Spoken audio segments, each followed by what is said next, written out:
देव भगवान की जय। प्यारे कृष्ण कन्हैया लाल की जय। श्री गर्ग संहिता विश्वजित खंड चल रहा है। आज है 12वां अध्याय। उसी नर आदि देशों पर प्रद्युम्न की विजय तथा उनकी जिज्ञासा पर मुनिवर अगस्त्य द्वारा तत्व ज्ञान का प्रतिपादन। श्री नारद जी कहते हैं, राजन, दक्षिण सागर में स्नान करके यादवराज प्रद्युम्न वहां से सेना सहित उसी नर देश को जीतने के लिए आए, जहां ग्वालों की मंडली के साथ कोटि कोटि भव्य मूर्ति वाली गौएं विचरती और चरती हैं। उसी नर देश के लोग दूध पीते और गोरे रंग के मनोहर रूप वाले होते हैं। वे मक्खन की भेंट लेकर प्रद्युम्न के सामने गए। उनसे पूजित होकर प्रद्युम्न ने प्रसन्नता पूर्वक उन्हें हाथी, घोड़े, रथ, रत्न, वस्त्र और भूषण आदि बहुत धन दिया। उसी नर की राजधानी चंपावती नामक पुरी मणि और रत्नों से संपन्न थी। वह राजाओं से उसी प्रकार शोभा पाती थी जैसे सर्पों से भोगवती पुरी। चंपावती के स्वामी वीर राजा हेमांगद शीघ्र ही भेंट लेकर आए। उन्होंने श्री कृष्ण कुमार प्रद्युम्न को प्रणाम किया। उनसे संतुष्ट होकर प्रद्युम्न ने उन्हें केसर युक्त कमलों की माला दी और सहस्र दलों की शोभा से संपन्न एक दिव्य कमल भी अर्पित किया। तदनंतर महाबाहु प्रद्युम्न धनुष धारण किए तथा बार बार दुंदुभी बजवाते हुए अपनी सेना के साथ विदर्भ देश को गए। कुंडनपुर के राजा भीष्मक ने वहां पधारे हुए रुक्मिणी पुत्र को अपने घर ले आकर बहुत धन देकर सेना सहित उनका पूजन किया। तत्पश्चात नाना को प्रणाम करके बलवान यादवेश्वर रुक्मिणी नंदन कुंत और दरद देशों को गए। मार्ग में मलयाचल के चंदन को स्पर्श करता हुआ समीर उनकी सेवा कर रहा था। श्रीखंड और केतकी पुष्पों की गंध से भरे हुए मलयाचल पर उन्होंने मुनिश्रेष्ठ अगस्त्य का दर्शन किया, जो किसी समय महासागर को पी गए थे। श्री कृष्ण कुमार दोनों हाथ जोड़कर उन महामुनि को नमस्कार करके उनकी पर्णशाला में खड़े हो गए। मुनि ने शुभ आशीर्वाद देकर उनका अभिनंदन किया। तब श्री प्रद्युम्न ने पूछा, मुनिश्रेष्ठ, यह जगत तो दृश्य पदार्थ होने के कारण मिथ्या है, फिर सत्य की भांति कैसे स्थित है? तथा जीव ब्रह्म का अंश होने के कारण नित्य मुक्त है, ऐसा होने पर भी यह गुणों से कैसे बंध जाता है? यह मेरा प्रश्न है। आप इसका भली भांति निरूपण कीजिए, क्योंकि आप सर्वज्ञ, दिव्य दृष्टि से संपन्न तथा समस्त ब्रह्मवेत्ताओं में श्रेष्ठ हैं। अगस्त्य जी ने कहा, रुक्मिणी नंदन, तुम साक्षात परिपूर्णतम भगवान श्री कृष्णचंद्र के पुत्र हो, तथापि मुझसे प्रश्न करते हो।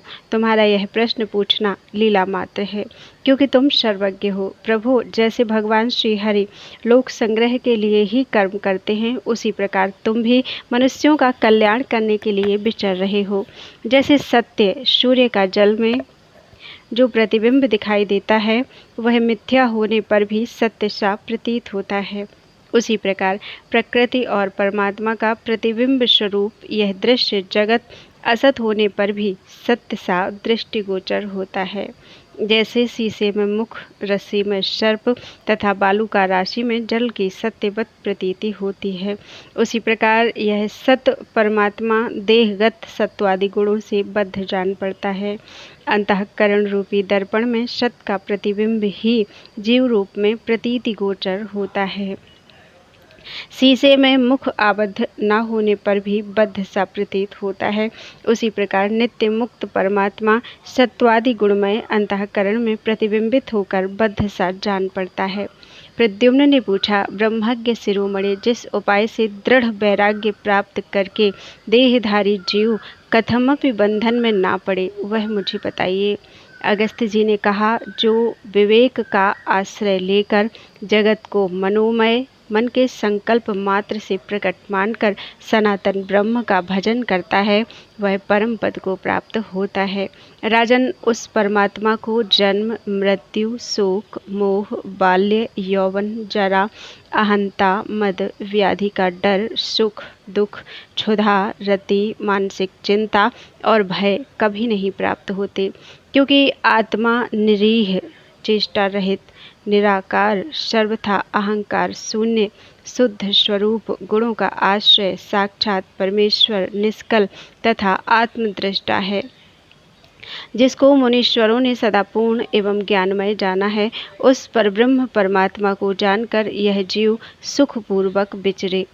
जो पुरुष इस जगत के सो जाने पर भी जागता है, सबको देखता है, उस दृष्टा को यह लोक कभी नहीं देखता, कदापि नहीं जानता। जैसे विभिन्न रंगों से स्फटिक मणि कभी लिप्त नहीं होती तथा जैसे आकाश कोठे से, अग्नि काष्ठ से और वायु उड़ी हुई धूल से लिप्त नहीं होती, उसी प्रकार ब्रह्म गुणों से कभी लिप्त नहीं होता। जो लक्षणाओं से व्यंजना द्वारा व्यक्त होने वाली ध्वनि एवं व्यंग्यार्थों से कभी ज्ञान का विषय नहीं होता, वह लौकिक वाक्यों द्वारा कैसे जाना जा सकता है। उस शब्दार्थतीत ब्रह्म को, परब्रह्म को नमस्कार है। कुछ लोग इस परमात्मा को कर्म कहते हैं, दूसरे लोग उसे काल की संज्ञा देते हैं, अन्य विद्वान उसे कर्ता एवं योग कहते हैं, दूसरे विचारक उसको सांख्य एवं ब्रह्म बताते हैं। कोई परमात्मा और कोई वासुदेव कहते हैं। प्रत्यक्ष अनुमान, निगमागम तथा आत्मानुभव से उस परब्रह्म के स्वरूप का विचार करके इस जगत में अनासक्त भाव से विचरे। जैसे जल के चंचल होने से उसमें प्रतिबिंबित वृक्ष भी चंचल से प्रतीत होते हैं और नेत्रों के घूमने से धरती भी घूमती सी दिखाई देती है, उसी प्रकार गुणों के भ्रमण से मन के भ्रांत होने पर उसमें स्थित आत्मा भी भ्रांत सा जान पड़ता है। राजन, जैसे हाथ से घुमाया जाता हुआ अलात चक्र मंडलाकार घूमता जान पड़ता है, उसी प्रकार गुणों द्वारा भ्रांत मन के द्वारा अज्ञान विमोहित जीव ऐसा कहने और मानने लगता है कि मैं करूँगा, मैं करता हूँ, यह मेरा है, वह तुम्हारा है, यह तुम हो, यह मैं हूँ, मैं सुखी हूँ और मैं दुखी हूँ इत्यादि।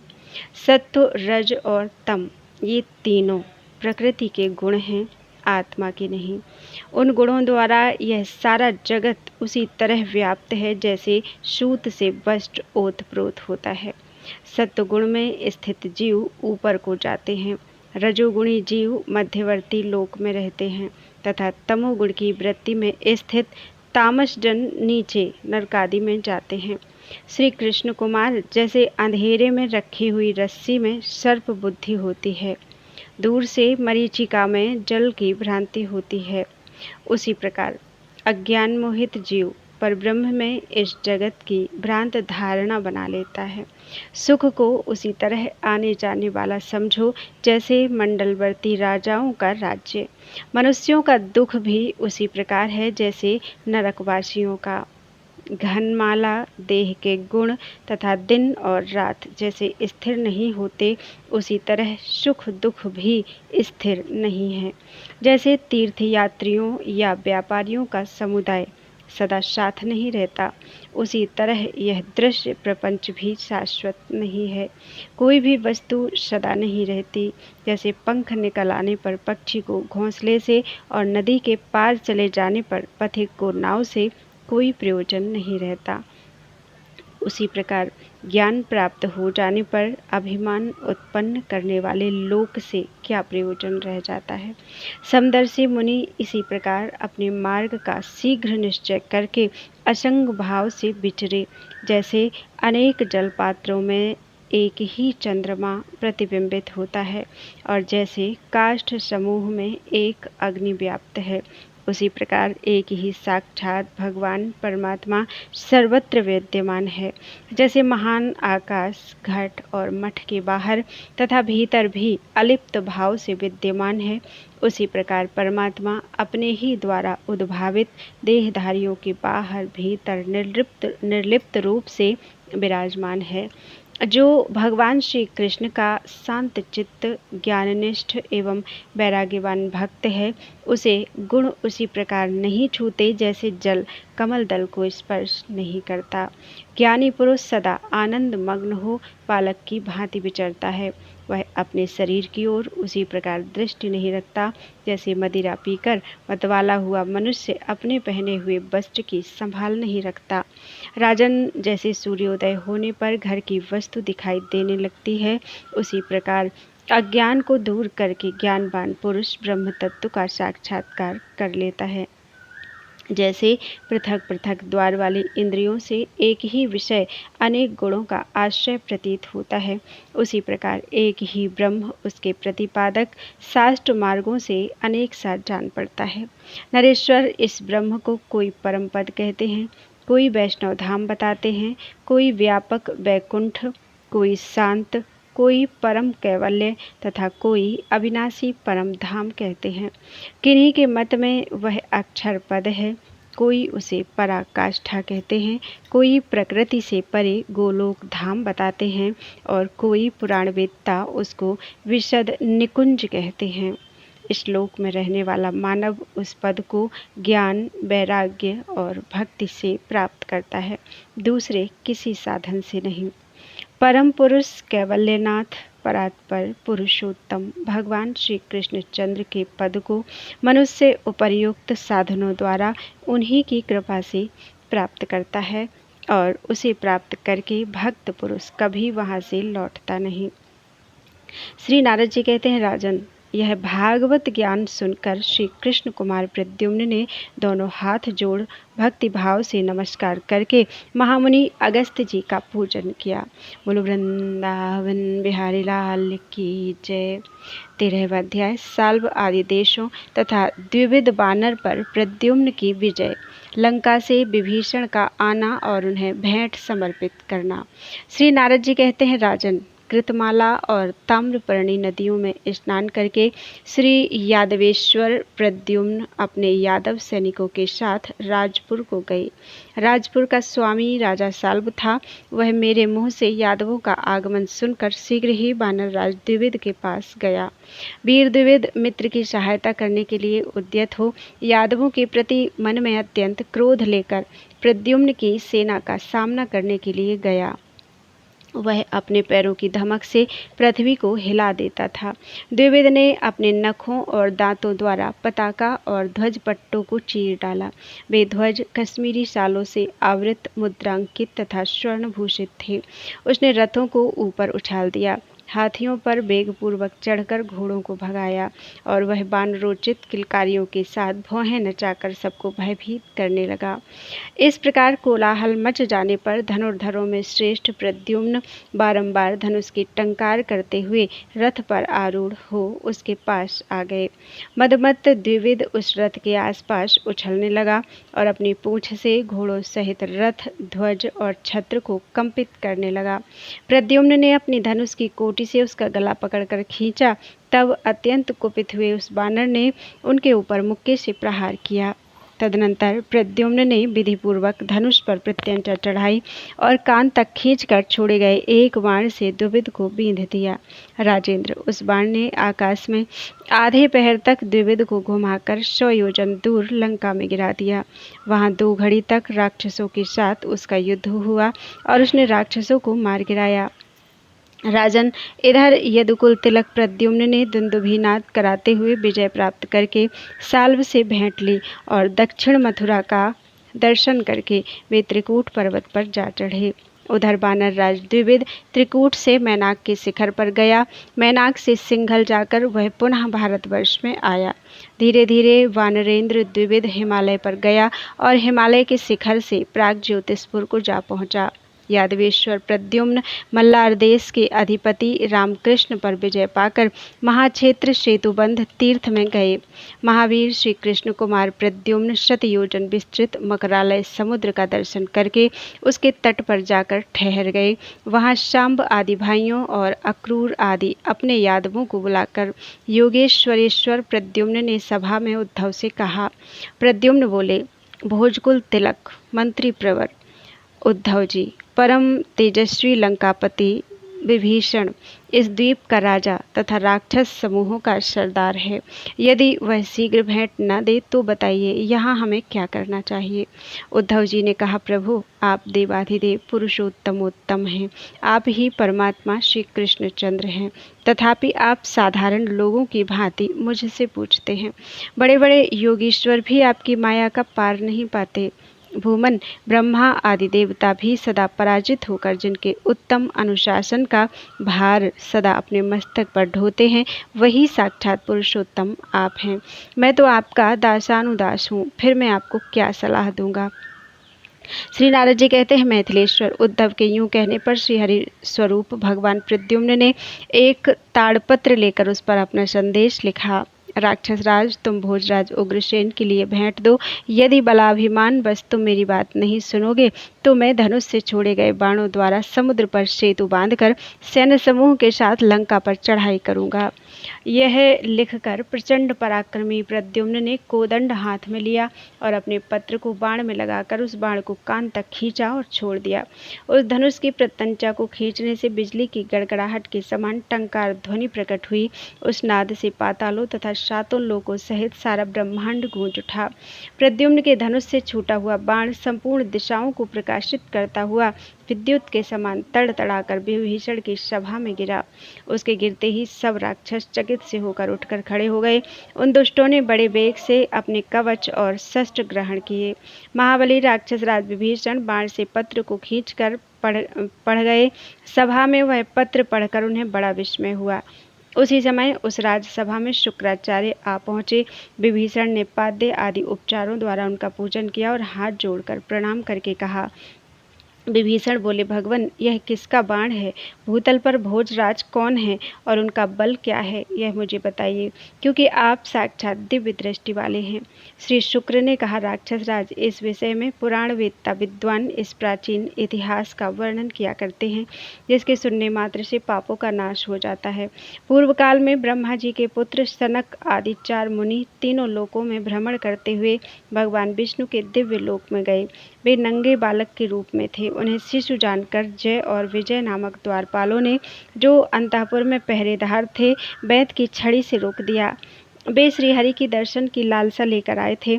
रोके जाने पर उन्हें क्रोध हुआ और उन्होंने उन दोनों द्वारपालों को शाप देते हुए कहा, तुम दोनों दुष्ट हो, इसलिए असुर हो जाओ। 3 जन्मों के पश्चात शुद्ध होगे। इस प्रकार शाप प्राप्त करके वे दोनों अपने भवन से गिरे और भूमंडल पर आकर दैत्यों और दानवों से पूजित दिति पुत्र हुए। उनमें से ज्येष्ठ का नाम हिरण्यकशिपु था और छोटे का नाम हिरण्याक्ष। प्रलय के जल से पृथ्वी का उद्धार करने के लिए भगवान श्रीहरि यज्ञ बाराह के रूप में प्रकट हुए। उन्होंने महाबली हिरण्याक्ष नामक दैत्य को मुक्के से मार डाला और साक्षात चंड पराक्रमी नरसिंह होकर कयाधु कुमार प्रहलाद की सहायता करते हुए हिरण्यकशिपु का उदर विदीर्ण कर दिया। वे ही दोनों भाई फिर केसिनी के गर्भ से विश्रवा के पुत्र होकर उत्पन्न हुए, जो संपूर्ण लोगों को एकमात्र ताप देने वाले रावण और कुंभकर्ण कहलाए। श्री रामचंद्र जी के सहायकों से घायल होकर वे दोनों युद्धभूमि में सदा के लिए सो गए। वे महान वेगशाली राक्षस राज रावण और कुंभकर्ण तुम्हारी आंखों के सामने मारे गए थे। अब उनका 3रा जन्म हुआ है। इस जन्म में वे क्षत्रिय कुल में उत्पन्न हुए हैं। उनका नाम शिशुपाल और दंतवक्र है। वे इस युग में भी बड़े बलवान हैं। उन दोनों के वध के लिए साक्षात परिपूर्णतम भगवान असंख्य ब्रह्मांड पति परात्पर गोलोकनाथ श्री कृष्ण यदुकुल में अवतीर्ण हुए हैं। वे यादवेंद्र बहुत सी लीलाएं करते हुए इस समय द्वारका में विराजमान हैं।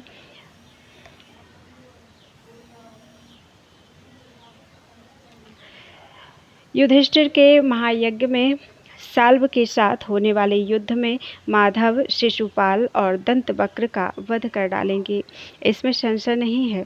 उन्हीं के पुत्र शंबरसूदन प्रद्युम्न दिग्विजय के लिए निकले हैं। वे जम्बूद्वीप के समस्त राजाओं पर विजय प्राप्त करेंगे। उन सबके जीत लिए जाने पर यदुकुल तिलक भोजराज उग्रसेन द्वारका में राजसूय यज्ञ करेंगे। उन्हीं के धनुष से बलपूर्वक छूटा हुआ यह प्रचंड वेगशाली बाण यहाँ आया है। इस पर उनके नाम का चिन्ह है। यह विद्युत की गड़गड़ाहट से भी अधिक आवाज करने वाला है। राक्षस राज, यह बाण समस्त दिग्मंडल को उद्भासित करता हुआ यहाँ तक आ पहुँचा है। नारद जी कहते हैं, नरेश्वर, राक्षसों के सरदार श्री राम भक्त विभीषण ने यह जानकर कि भगवान श्री कृष्ण साक्षात श्री रामचंद्र जी ही हैं, भेंट सामग्री लेकर प्रद्युम्न की सेना के पास गए। उस समय शीघ्र ही आकाश से उतरकर मेघ के समान श्याम कांति से प्रकाशित होने वाले विशालकाय विजयदर्शी विभीषण श्री कृष्ण कुमार प्रद्युम्न की परिक्रमा करके हाथ जोड़कर उनके सामने खड़े हो गए। विभीषण बोले, प्रभु आप साक्षात भगवान वासुदेव तथा सबके सृष्टा हैं, आपको नमस्कार है। आप ही शंकरषण, प्रद्युम्न और अनिरुद्ध हैं, आपको प्रणाम है। मत्स्य, कूर्म और वराह अवतार धारण करने वाले आप परमेश्वर को बारंबार नमस्कार है। श्री रामचंद्र जी को नमस्कार है। भृगुकुल भूषण परशुराम जी को बारंबार नमस्कार है। आप भगवान वामन को नमस्कार है। आप ही साक्षात नरसिंह हैं, आपको बारंबार नमस्कार है। आप शुद्ध बुद्ध देव को नमस्कार है। सबकी पीड़ा हर लेने वाले कल की रूप आप भगवान को मेरा नमस्कार है। श्री नारद जी कहते हैं, राजन, यूं कहकर दूसरों को मान देने वाले विभीषण ने श्रीहरि के पुत्र प्रद्युम्न का बड़े भक्ति भाव से 16 उपचारों द्वारा पूजन किया। उस समय उनकी वाणी गदगद हो रही थी। फिर परम संतुष्ट हुए प्रद्युम्न ने उनको वैराग्यपूर्ण ज्ञान, शांतिदायिनी भक्ति तथा प्रेम लक्षणा परानुरक्ति प्रदान की। साथ ही ब्रह्मा जी की दी हुई परम दिव्य पद्म राग निर्मित मस्तक मणि तथा पुलस्त्य पौत्र कुबेर द्वारा पूर्व काल में दी हुई रत्नों की दीप्तिमती माला प्रदान की। फिर चंद्रमा की दी हुई चंद्रकांत मणि और उत्तम पीतांबर परम प्रभु प्रद्युम्न ने उन्हें अर्पित किए।